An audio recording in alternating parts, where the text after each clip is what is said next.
1999లో బాలకృష్ణ సమరసింహారెడ్డి సినిమాతో వస్తే చిరంజీవి గారు 12 రోజుల ముందే వచ్చారు స్నేహం కోసం సినిమాతో. ఈ బాక్స్ ఆఫీస్ వారిలో ఏకంగా బాలకృష్ణ ఇండస్ట్రీ సాధిస్తే చిరంజీవి గారు జస్ట్ హిట్ గా నిలిచారు. నెక్స్ట్ 2001లో బాక్స్ ఆఫీస్ వార్ నా భూతో నా భవిష్యత్ అనేలా జరిగింది. ఇది Sankranti box office war.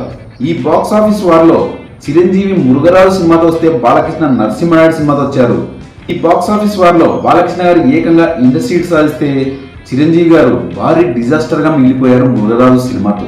Next 2004లో కూడా సంక్రాంతి బాక్స్ ఆఫీస్ వార్ జరిగింది. ఈ బాక్స్ ఆఫీస్ వార్ లో బాలకృష్ణ గారు లక్ష్మీ నరసింహ సినిమాతో వస్తే చిరంజీవి గారు అంజీ సినిమాతో వచ్చారు. ఈ బాక్స్ ఆఫీస్ వార్ లో బాలకృష్ణ సూపర్ హిట్ గా నిలిచారు, చిరంజీవి డిజాస్టర్ గా మిగిలారు. 2000 సంవత్సరంలో కూడా చిరంజీవి బాలకృష్ణ మధ్య వార్ జరిగింది. ఆ బాక్స్ ఆఫీస్ వార్ లో బాలకృష్ణ గారు వంశోద్ధారకుడు సినిమాతో వస్తే చిరంజీవి అన్నయ్య సినిమాతో వచ్చారు. ఈ బాక్స్ ఆఫీస్ వార్ లో బాలకృష్ణ ఫ్లాప్ గా నిలిస్తే చిరంజీవి అన్నయ్య సినిమాతో సూపర్ హిట్ అందుకున్నారు. చాలా ఏళ్ల తర్వాత చిరంజీవి గారు ఖైదీ నంబర్ 150 సినిమాతో సంక్రాంతి వార్ లో పాల్గొంటే బాలకృష్ణ గారు గౌతమి పుత్ర శాతకర్ణి సినిమాతో వచ్చారు. ఈ బాక్స్ ఆఫీస్ వార్ లో ఇద్దరు హిట్లు అందుకున్నారు.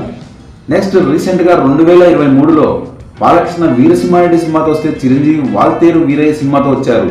ఇద్దరు సూపర్ హిట్ అందుకున్నారు.